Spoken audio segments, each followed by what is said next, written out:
ഈ ഓണക്കാലത്ത് ബാലരാമപുരം നെയ്ത്തറി ഗ്രാമത്തിലേക്ക് ഒരു യാത്ര പോയാലോ?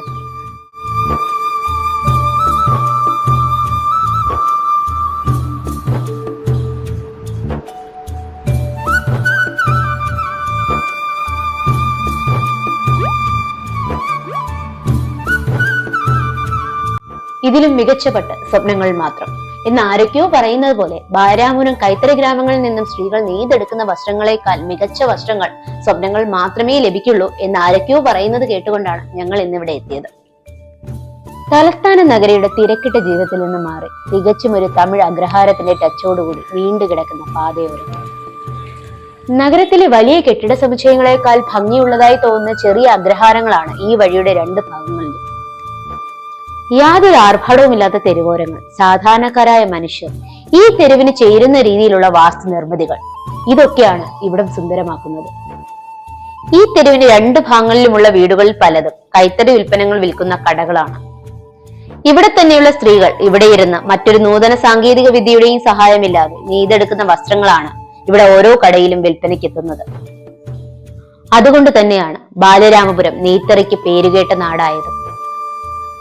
ഈ തെരുവിലൂടെ മുന്നോട്ട് നടക്കുമ്പോൾ വളരെ മനോഹരമായി തമിഴ് വാസ്തുവിദ്യയോട് സാദൃശ്യം തോന്നുന്ന രീതിയിൽ ചുറ്റുമതിലിന് ചുറ്റും അതിമനോഹരങ്ങളായ ശില്പങ്ങളോടുകൂടിയ ഒരു അമ്പലത്തിന് മുന്നിലാണ് ചെന്നെത്തിയത്.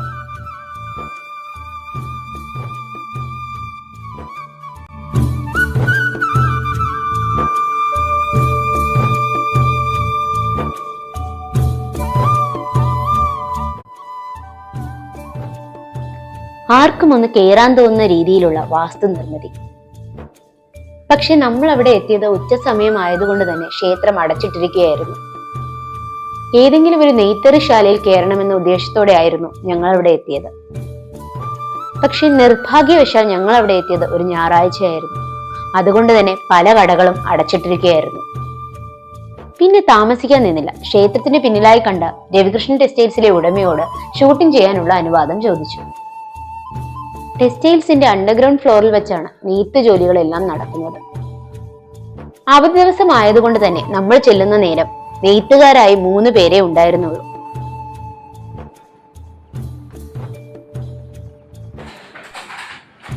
നമ്മൾ ചെല്ലുന്ന സമയം അവരങ്ങനെ അവരുടെ കൊച്ചു വർത്തമാനങ്ങളിൽ മുഴുകി നെയ്ത്ത് ജോലി തുടരുകയായിരുന്നു. നെയ്യുന്നത് കണ്ടു നിൽക്കാൻ വളരെ രസമാണെങ്കിലും വളരെയേറെ മനസാന്നിധ്യവും സർഗാത്മകതയും എല്ലാം വേണ്ടുന്ന ജോലിയാണ് ഇത്. ഒരേ സമയം കാലുകളും കൈകളും കണ്ണുമെല്ലാം ഒരേ വേഗത്തിൽ ചലിക്കേണ്ട ജോലി തന്നെയാണ്.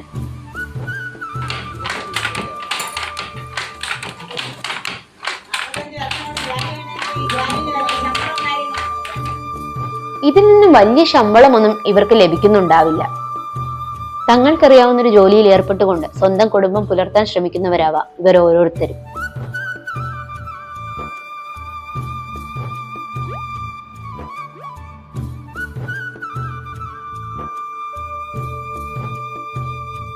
നെയ്ത്തുകാരുമായി കുറച്ചു സമയം സംസാരിച്ച ശേഷം ഞങ്ങൾ മുകളിൽ ടെക്സ്റ്റൈൽസിലേക്ക് ചെന്നു. എവിടെ നോക്കിയാലും നേരിയത് സാരികൾ തന്നെ. പല കളറിൽ, പല ഡിസൈനിൽ. ഒറ്റ നോട്ടത്തിൽ ഇവിടെ കിട്ടാത്ത നേരിയ സാരികളുടെ വെറൈറ്റി വേറെ ഒരിടത്തും കിട്ടില്ല എന്ന് തോന്നിപ്പോകും.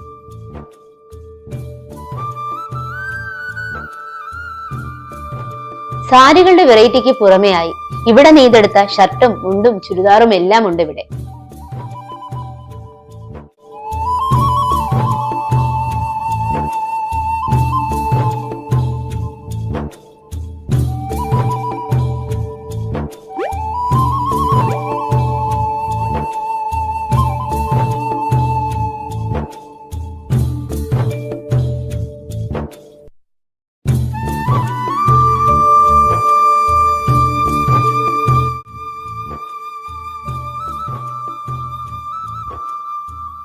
അവിടമെല്ലാം കണ്ട ശേഷം കടയുടമയോട് നന്ദിയും പറഞ്ഞ് ഞങ്ങൾ അവിടെ നിന്ന് ഇറങ്ങി.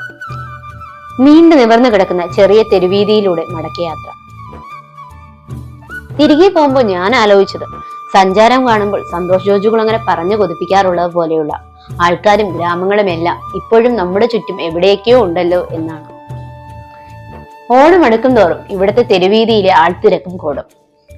അതുകൊണ്ട് തന്നെ ഓണം എത്തുന്നതിന് മുന്നേ വന്ന് ഇവിടമെല്ലാം ഷൂട്ട് ചെയ്യാനും വസ്ത്രങ്ങളെല്ലാം കാണാനും പറ്റിയ സന്തോഷത്തോടു കൂടി ഞങ്ങൾ മടങ്ങി.